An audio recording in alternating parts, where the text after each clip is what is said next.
कई बार तो ऐसी दुर्घटनाएं होती है, जिस दिन महिला ने व्रत रखा अपने पति की आयु के लिए, उसी दिन या तो एक्सीडेंट में या कोई दुर्घटना में पति की मृत्यु हो जाती है। अगर कोई देवी देवता कुछ ऐसा वरदान देता या साथ देता कि पुरुष की मृत्यु नहीं होगी, तो शायद हिंदू धर्म में कोई मरता ही ना। आज के बाद जो सास आपके यहाँ पे घूंघट करवाएगी अपनी बहू से, उसको मना करोगे? हाँ करांगे। क्या कहोगे? नु कह दे बे पल्ला ना करो बे सारी जनी। हम आप पे कौन कर, हमारी बहू आप पे नु गाड़ी बहू है मेरी, या दे मैंने पल्ला खुला रखे इसका।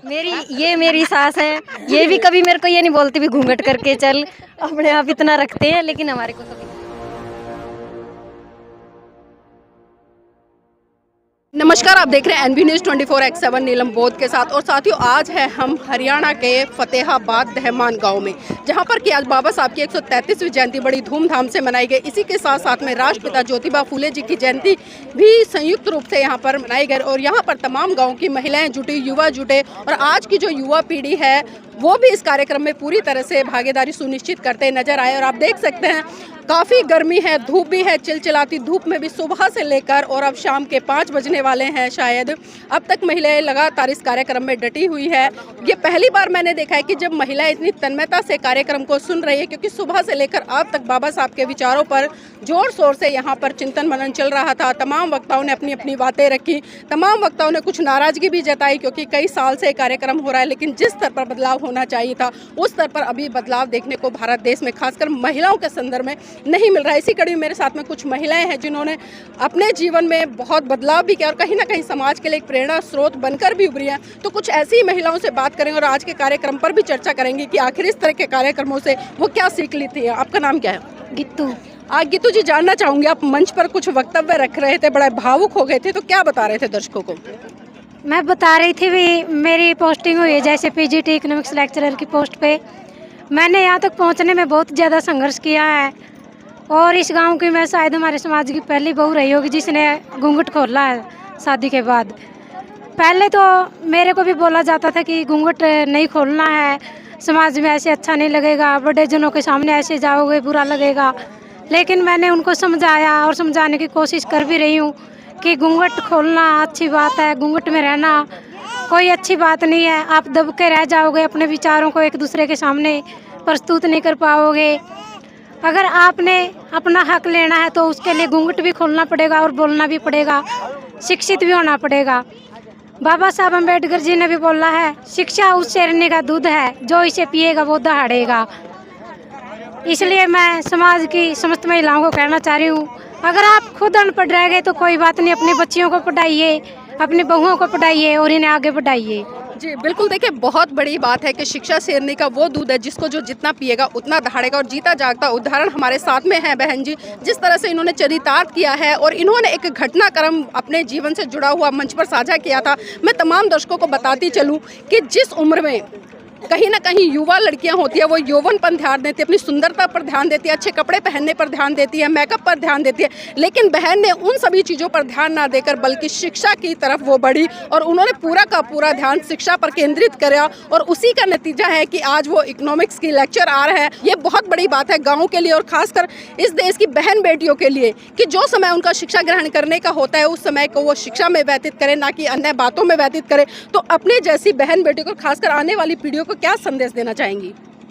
मैं तो ये संदेश देना चाहूँगी कि आप ज़्यादा एक्स्ट्रा चीज़ों पर खर्च न करके अपनी पढ़ाई पर, पुस्तकों पर खर्च करिए।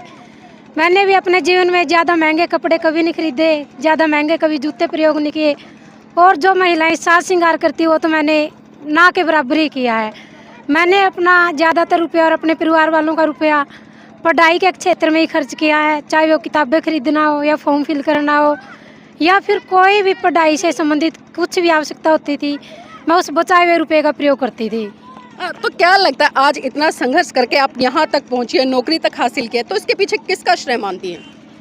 बचपन में मेरे पिताजी की मृत्यु के बाद मेरा बड़ा भाई और मेरी माँ ने हम 3 बहनों को पढ़ाने की सोची, लेकिन गांव में 12वीं तक का स्कूल था।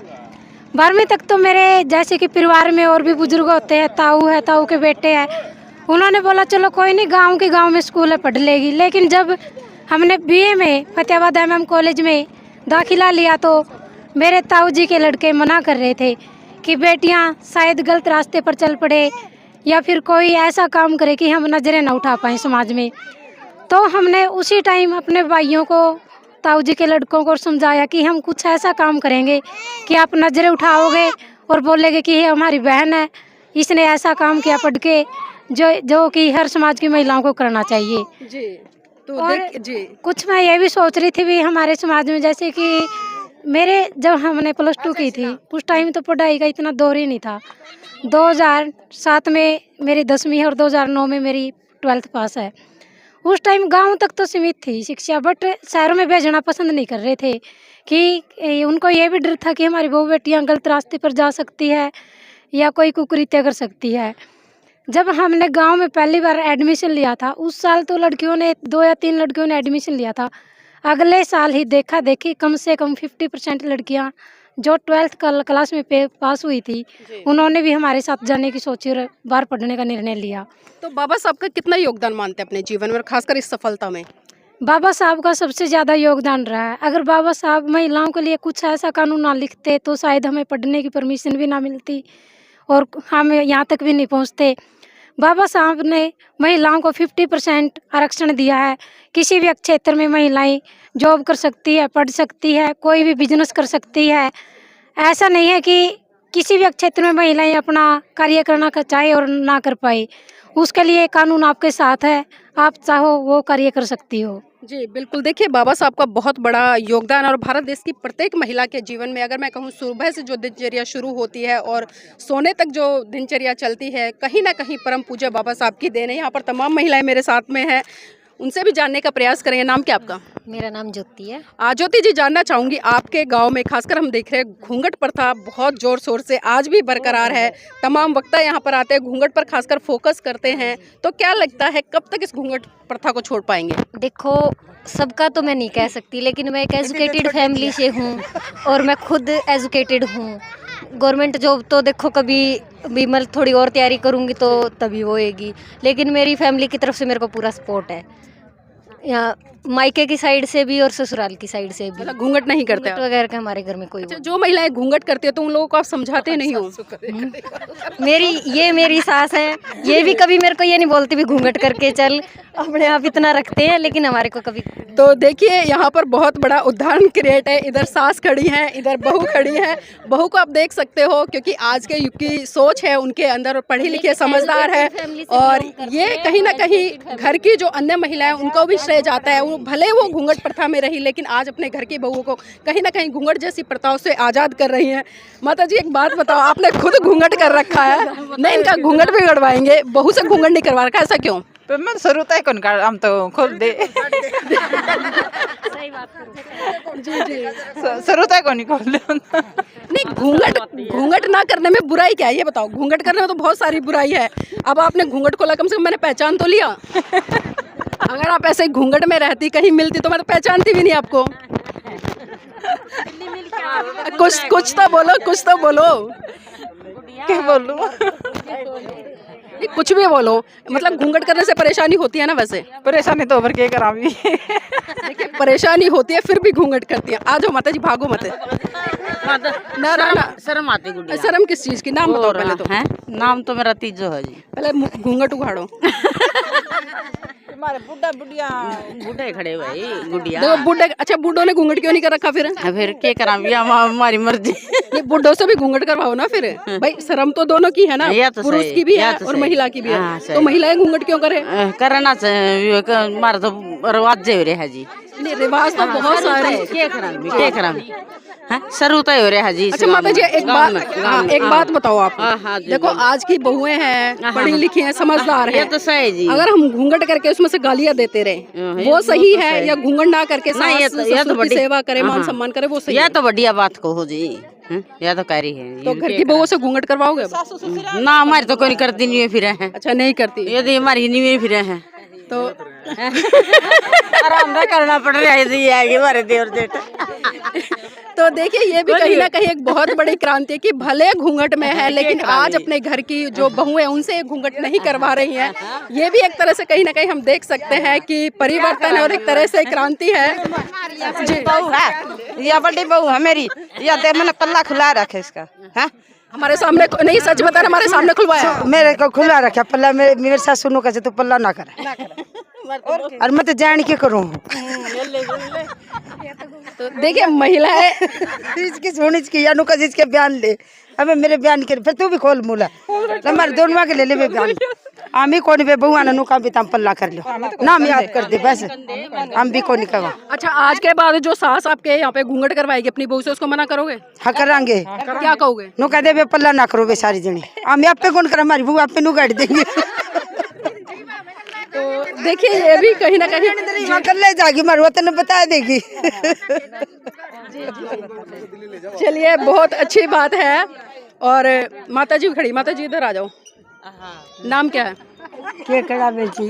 अच्छा ये बताओ, आप घूंघट करती हो नहीं करती हो? हाँ बेटी मैं तो घूंघट करो छू। आप करते हो? आप कर घर में बहू है? हाँ बहू तो कौन कर दी, बहू नहीं करती? ना कोई जाओ नहीं कि ना जितने वो करे है अगर आदमी में लच्चा पकाते हैं। सही तो देखिए ये भी कहीं ना कहीं एक बहुत बड़े स्तर पर क्रांति है। और मैं यहाँ पर थोड़ा सा महिलाओं से भी और जानना चाहूंगी। सुबह से लेकर अब तक कार्यक्रम हुआ है, बाबा साहब के बारे में बहुत सारी बातों को लेकर चर्चा हुई है, तो आपने क्या कुछ सिखाया कार्यक्रम से आज? हमने ये सीखा है कि हम शिक्षा की ओर बढ़े और ये मतलब घर की ओर नहीं ध्यान दे, मतलब घर की ध्यान भी दे पूरा दे, लेकिन हम अपनी पढ़ाई नहीं छोड़े, है ना। वैसे कहते हैं कि बच्चे हो गए तो बच्चे हो गए भी, अब गृहस्थी में बढ़ गए, तो इसका मतलब ये नहीं कि पढ़ाई छोड़ दो, बाकी आप पढ़ाई करो और आपको पूरा सहयोग है। बाबा साहब ने आपको पूरा सहयोग दिया। अच्छा एक बात बताइए, बाबा साहब ने भारत देश की तमाम महिलाओं के लिए इतना संघर्ष किया और संविधान में उनको तमाम हक अधिकार दिए और इसी के साथ साथ में हिंदू कोड बिल के तहत बहुत सारे अधिकार दिए। तो बाबा साहब ने एक बात कही थी, मैं हिंदू धर्म में पैदा हुआ, ये मेरे बस की बात नहीं थी, लेकिन मैं हिंदू धर्म में मरूंगा नहीं। तो आज भी उसी समाज से आने वाली महिलाएं हिंदू धर्म में क्यों जकड़ी हुई हैं? वो तो जी पहले से ही आ रही है, जो रीति रिवाज है, हमारी सास है, हमारी दादस थी, वो भी हमें मानसिकता ही है जी एक किस्म की, ये लगा लो। लेकिन लगता नहीं जो धर्म गुलाम बनाए उसको छोड़ देना चाहिए? छोड़ देना चाहिए जी, हम तो यही कहते हैं, लेकिन हमारी सास है जो हमारी दादस, वो तो नहीं मानते जी। अब फिलहाल आपके पास कह देंगे सब, लेकिन पीछे से है जो ये ससुर आ गया, देवर आ गया, जेठ आ गया, ऐसे ऐसे कह के एक बाई चांस अगर हमें नहीं भी दिखाए, भूल से भी अगर जेठ आ जाए तो भी पता नहीं क्या क्या ताने मारती है। सभी सास ऐसी होती है जी, मतलब आगे से कुछ है पीछे से कुछ है। पीछे से कुछ मतलब दोहरा मापदंड है। तो आप कब इस दिशा में बढ़ रहे हैं कि भगवान बुद्ध की दिशा में बढ़े? हम भी इसी दिशा में बढ़ रहे हैं कि जितना भी उसके हम पढ़ाई करें, हम संघर्ष करें और मतलब इस ये जो प्रजा प्रथा है इसको हम तोड़े ज्यादा से ज्यादा उसको। तो देखिए कहीं ना कहीं वो कह रहे हैं कि जब समझ जाएंगे, और हम तो तैयार है, लेकिन कहीं ना कहीं जो घर की बड़ी बुजुर्ग महिलाएं हैं सामने तो कह देती हैं बातों को, लेकिन बाद में उन बातों को लेकर कहीं ना कहीं मनमुटाव भी होता है, लेकिन समय लगेगा जिस तरह से बोल रही है। अच्छा माता जी ये बताओ, देखिए आपकी बहू भी घूंघट नहीं करती, आप भी बहुत समझदार लिख रहे हो, पढ़े लिखे लिख रहे हो, अभी किसी कौन सा धर्म को मानते हो? हिंदू धर्म को मान रहे हो? इसे नहीं मानना। हाँ तो मैं एक बार दोबारा से जुड़ना चाहूंगी इनके साथ में और जानना चाहूंगी, बाबा साहब ने 1956 में जिस तरह से हिंदू धर्म को छोड़कर बौद्ध धर्म ग्रहण किया और बहुत बड़ा संदेश भारत देश के लोगों को लिए दिया था, खासकर महिलाओं के लिए, कि जो धर्म आपको गुलाम बनाए उस धर्म से जल्द छुटकारा पाना है। तो मैं जानना चाहूंगी आप अभी हिंदू हैं या बौद्ध बन गए हैं? मैं सारे जो भी नियम कानून है बौद्ध धर्म का ही फॉलो करती हूँ, क्योंकि हिंदू धर्म में एक तो जात पात ज़्यादा है, भेदभाव ज़्यादा है। नाम से तो हिंदू है लेकिन हमें सारा हक तो हिंदुओं के बराबर नहीं दिया गया, तो ऊंच वर्ग के लोगों को है। अब भी बहुत ज़्यादा हिंदुओं में, चाहे बोल दे भाई शिक्षा का स्तर ऊंचा उठ गया, फिर भी हिंदू धर्म में अब भी इतनी बुराइयां जितने पहले थी। अच्छा, आपने हिंदू धर्म कब छोड़ा, क्यों छोड़ा? ऐसी क्या परिस्थिति घटी आपके जीवन में जिससे आपने मोटिवेट होते हुए या पीड़ित होते हुए उस धर्म को छोड़ा? सबसे पहले तो मेरे जो छोटे भैया है मेरे से, वो एक बार आगरा गए थे, वहाँ पर बौद्ध धर्म की संस्था थी, वहाँ पर उन्होंने उनके विचार सुने। उनके साथ कुछ शिक्षित वर्ग के हिंदू बौद्ध धर्म के लोग थे जो हमारे घर पर आए, उन्होंने भी हमें समझाया था और उन्होंने एक बुक दी थी मेरे को पढ़ने के लिए कि किस तरह हिंदुओं में हमारे समाज को प्रताड़ित किया जाता था पहले और अब भी हो रहा है, और बौद्ध धर्म में किस तरह हमें सम्मान का हक मिलेगा, सम्मान मिलेगा। तो मैं उन सभी बातों से प्रभावित हो गई और मैंने बौद्ध धर्म को अपना लिया। ये भी जानना चाहूंगी, आज जो महिलाएं हम देख रहे हैं नवरात्रों के व्रत रखे हैं, पूजा पाठ में लगी हुई, आप किसी घर में चले जाओ वो चौकी मिल जाएगी रखी हुई नवरात्रों की, लेकिन वहीं अगर हम बाबा साहब को लेकर बात करें, उनके जीवन संघर्ष पर बात करें, उस कोई वास्ता नहीं है, तो ऐसी महिलाओं को क्या संदेश देना चाहेंगी? देखिए पहले तो जब मेरी शादी हुई ना, मेरी भी हिंदू धर्म के अकॉर्डिंग ही की थी, क्योंकि हमें हमारे परिवार में इतनी कोई ज्ञान भी नहीं था बौद्ध धर्म का, और हमें खुद को तो था लेकिन मेरे जो परिजन थे उनको नहीं था। बाद में जब मेरे भाई ने बौद्ध धर्म में शादी की तो उनकी दुल्हन भी ऐसी आई थी जैसे सिंपल कपड़ों में, पैंट शर्ट में, ना कोई चूड़ा, ना बिंदी, ना मंगलसूत्र। और एक ये महिलाएं जो हिंदू धर्म की व्रतें रखती है, करवा चौथ का या लंबी उम्र का, उससे कोई बेनिफिट नहीं मिलेगा। कई बार तो ऐसी दुर्घटनाएं होती है, जिस दिन महिला ने व्रत रखा अपने पति की आयु के लिए, उसी दिन या तो एक्सीडेंट में या कोई दुर्घटना में पति की मृत्यु हो जाती है। अगर कोई देवी देवता कुछ ऐसा वरदान देता या साथ देता कि पुरुष की मृत्यु नहीं होगी तो शायद हिंदू धर्म में कोई मरता ही ना। जी, तो देखिए बहुत बड़ी बात यहाँ पर इन्होंने कही है और ये समझने वाली बात है। जो समझेगा इन पर कहीं ना कहीं चिंतन मनन करेगा और बहुत बड़े स्तर पर परिवर्तन करेगा। और भी महिला उनसे भी जुड़ेंगे। आज का कार्यक्रम बाबा साहब की जयंती पर था, राष्ट्रपिता ज्योतिबा फूले जी पर था, तो आपने क्या कुछ नया सीखा यहाँ से? देखिए, मेरा नाम कविता है। वैसे मैं गवर्नमेंट जॉब में नहीं हूँ, लेकिन शिक्षित हूँ और एजुकेटेड हूँ। लेकिन मैंने पहले भी कहा था कि मानसिकता की गुलामी है और वही है, ठीक है, क्योंकि एक मानसिकता के गुलाम है। और जहाँ हम गवर्नमेंट जॉब पे नहीं हूँ लेकिन प्राइवेट पे हूँ, जब हम बाहर जाते हैं बस में चढ़ते ही घूंघट ओपन होता है और गांव में घूंघट इन होता है, यानी शटर डाउन होता है। मतलब क्योंकि मेरी एक जब शादी हुई थी तो उस टाइम पे मेरा घूंघट में ही शादी हुई थी और वैसे ही मानसिकता चली आ रही है, क्योंकि शुरू से ही मैंने घूंघट ओपन नहीं किया था और अब तो बहुत फ़र्क है। तो अभी आप जॉब करते हैं, बाहर जाते हैं, तो जब बाहर आप घूंघट उघाड़ लेते हैं तो घर में या आस पड़ोस में क्या दिक्कत है कि घूंघट नहीं खोल पा रहे हैं? कोई प्रॉब्लम नहीं है जी। वैसे पड़ोसियों को होती है, रहते रहे, लेकिन मेरे घर वालों को कोई समस्या नहीं है, कोई प्रॉब्लम नहीं है, कहीं भी कभी भी कोई भी ऑब्जेक्शन नहीं हुआ है। तो पड़ोसियों से क्या लेना देना है? जब आप सही दिशा पर हो, सही काम कर रहे हो, गलत काम नहीं कर रहे हो, तो उसमें तो कोई इस तरह का वो नहीं होना चाहिए कि भाई पड़ोसी बुरा मान जाएगा, कुछ उल्टा सीधा कहेंगे। ऐसा भी नहीं है जी। मतलब चार बातें बना हुआ है, लोग बनाते रहते हैं, वैसे भी बना हुआ है, तो हमें कोई फ़र्क भी नहीं पड़ता। जी, आज का कार्यक्रम कैसा लगा? बहुत अच्छा लगा जी, क्योंकि हमें शिक्षा की ओर अग्रसर किया गया है और जागरूकता जो बहुत ज़रूरी है हमारे समाज के लिए। तो क्या लगता है इस तरह के जो कार्यक्रम होते हैं उनसे जागरूकता आएगी बड़े स्तर पे? जी बिल्कुल आएगी, क्योंकि जागरूकता लाना बहुत ज़रूरी है हमारे समाज में। हम जैसी महिलाएं पढ़ी लिखी है लेकिन जागरूक नहीं है।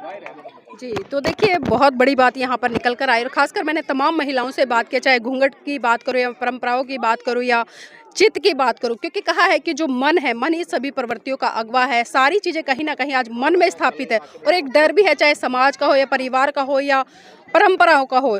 लेकिन जो लोग पढ़ गए हैं और पढ़ने के साथ साथ में जागरूक हुए, वो धीरे धीरे इन चीज़ों से बाहर निकलते आ रहे हैं और कहीं ना कहीं अपनी प्रगति की तरफ, अपने परिवार की प्रगति और समाज की प्रगति की तरफ बढ़ रहे हैं। और मैं तो अंत में इतना ही कहूँगी कि आप महान पुरुषों की कितनी भी जयंती मनाइए, वो जयंती तब तक चरितार्थ या सार्थक नहीं होंगी जब तक आप सामाजिक रूप से, धार्मिक रूप से या मानसिक रूप से परिवर्तन की तरफ नहीं बढ़ते। तो साथ ही मैं चाहूँगी इस वीडियो को लाइक करें, शेयर करें और कमेंट के माध्यम से बताएं आज की ये महत्वपूर्ण चर्चा आपको कैसी लगी।